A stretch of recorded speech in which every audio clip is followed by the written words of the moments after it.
Сайн байна уу? Тэмээр болохоор манай дүү байна. За одоо бид тээр ингээд нимбэг юм шүү дээ. Одоо шинэ нимбэг гэдэг шүү дээ.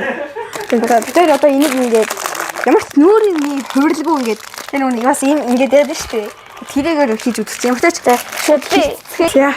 за хэрцэн байна. За манай их чиглэлээр тарай.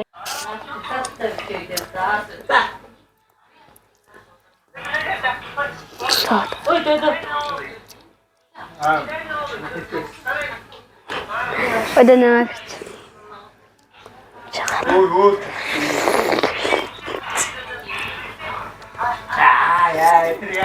Өдөө ингэж юм.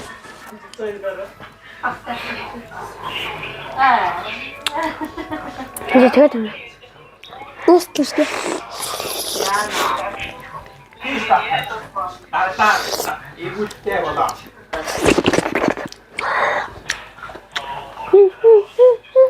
За тэгээд сая яг гоо тэр хэсэгэн биш хэлээ. Тэгээд яг гоо чам гişм асууж байгаа юм. Гэтэ энэ хүмүүс амар 98 их мундаг хийдэг л та. Тэгээд манайд бол өөрөө гайгуулдаг гэн гайгүй байна гэдэг юм байгаа тийм. Энэ бол жоохон ашгүй юм байна. Хамгийн юу байгаа юм. Уг нь ингээд тэр нь үзэхээр араа нь шүлдэг амар хасгаад байдаг байхгүй юу? За замлаж танаад хийж үзээрэй. Тэр бай.